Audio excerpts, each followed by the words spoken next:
Hello, Year 8.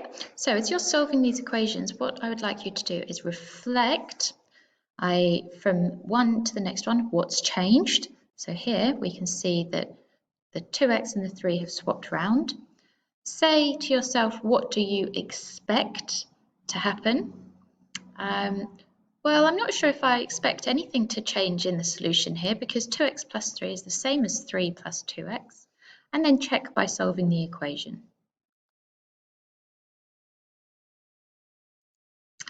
And these are the solutions you should have got. So today's our third lesson on solving equations, and we're going to be looking at how to write and solve a linear equation with the pronumeral on one side. So here we're given some information. A number has 7 added to it, and the result is 35. We're told to write an equation and solve it to find the number. So a number has 7 added to it. Let's call our number n for number. We add 7 to it and the result is 35. Now to solve this, I've got plus 7 here, so I need to do the inverse, subtract 7. Because I've done that to my left-hand side, I need to do it to my right-hand side, and I get n equals 28. Now something that I forgot to talk to you about in the last lesson is remembering to check your answers.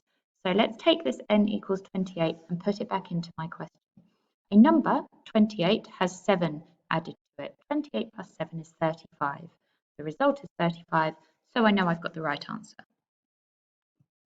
Pause the video now while you have a go at this one.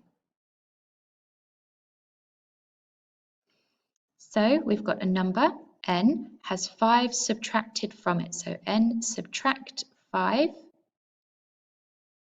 The result equals 35. I've got minus 5 here, so I need to do the inverse, which is plus 5.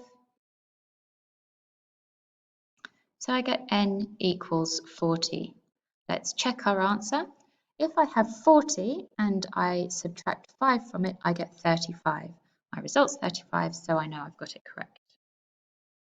So they were one-step equations. Now let's have a go at when we've got a couple of things that happen.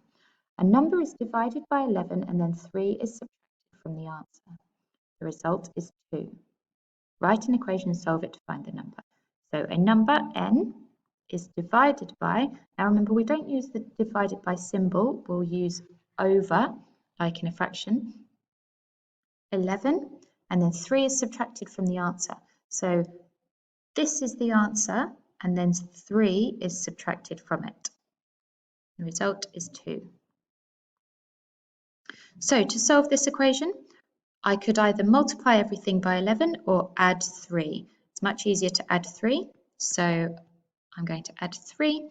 Because I do that to the left-hand side, I need to do it to the right-hand side. So I get n over 11 equals 5. Now I've got this divided by 11. The inverse of divided by 11 is times 11. Because I do that to the left-hand side, I need to do it to the right-hand side. And so I get n equals 55. Pause the video now while you have a go at this one. So this is what we should have done. A number multiplied by 3. Remember, we write 3n. There's an invisible multiplied sign there. We always write our numbers before letters.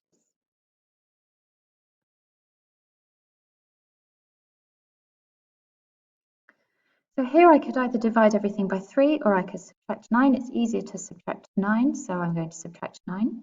I do that to the left-hand side, so I need to do it to the right-hand side.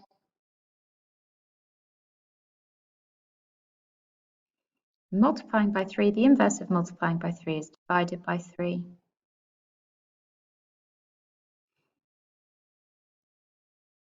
And then I check my answer, n equals 7. So 7 is multiplied by 3, that gives me 21. Then 9 is added to it, that gives me 30. The result is 30, so I know I've got it correct.